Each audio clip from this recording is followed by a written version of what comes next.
ভ্রমণের চেয়ে প্রশান্তিদায়ক আর কিছুই হতে পারে না। তাই প্রতিদিন প্রত্যেকের ভ্রমণ করা উচিত। আজ আমি ভ্রমণ করতে এসেছি আমার বাড়ি থেকে কাছাকাছি একটি জায়গাতে। জায়গাটি বাগেরহাট শহরের উত্তর দিকে।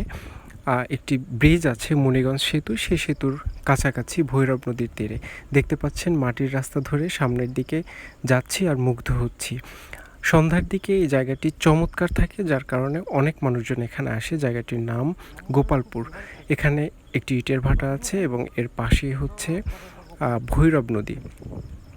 নদীটি খুবই চমৎকার, আর এই নদীর ভাঙন রোধের জন্য এখানে ব্লক দেওয়া হয়েছে। দেখতে পাচ্ছেন সেটির উপর থেকেই হেঁটে আসছি।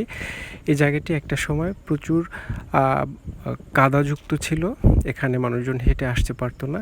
তো এখন এখানে ব্লক দেওয়ার ফলে এখানকার সৌন্দর্য উপভোগ করতে খুব সহজেই আসা যায়। তো এখানে শুধু যে আমি একা এসেছি এমনটি নয়, এখানে আরও অনেকেই এসেছেন আমার মতো। তারা সবাই সৌন্দর্য উপভোগ করছেন। আমিও এখানে বসে বসে নদীর সৌন্দর্য উপভোগ করছি এবং পশ্চিম দিকে সূর্যটি হেলে পড়েছে সেটি উপভোগ করছি। এখান থেকে মুনিগঞ্জ সেতু কাছাকাছি হওয়ায় সেখানকার দৃশ্যটিও এখান থেকে দেখা যায়। মুনিগঞ্জ সেতুর উপর প্রচুর মানুষ এসেছে, এখানে দাঁড়িয়ে দাঁড়িয়ে দেখছি। যারা ওখানে ঘুরতে আসে তারা এই জায়গাটিতেও আসে। ব্রিজ থেকে নেমে মাত্র 5 মিনিট হাঁটলেই হচ্ছে এখানে আসা যায়। আমিও পায়ে হেঁটে এখানে এসেছি। কেউ চাইলে বাইক নিয়েও আসতে পারবেন, তবে এখানে ইজি বাইক বা অন্য কোনো বাহনের সুব্যবস্থা নেই। সবথেকে আকর্ষণীয় দিক হচ্ছে এখানে পানির যে প্রবাহ সেটি এখান থেকে দেখা যায় এবং পানির যে শব্দটি সেটি কিন্তু চমৎকার। তো এখানে ভাটির সময় বেশি সুন্দর লাগে। নদীতে যারা কাঁকড়া আহরণ করে, মানে নদীতে মাছ আছে প্রচুর, তবে কাঁকড়ার পরিমাণটা একটু বেশি, যার কারণে এখানে কাঁকড়ার খাঁচা দেখতে পেলাম। এখান থেকে কাঁকড়া শিকারের জন্য জেলেরা নদীতে বের হয়, জোয়ারের সময় আসলে দেখা যায়।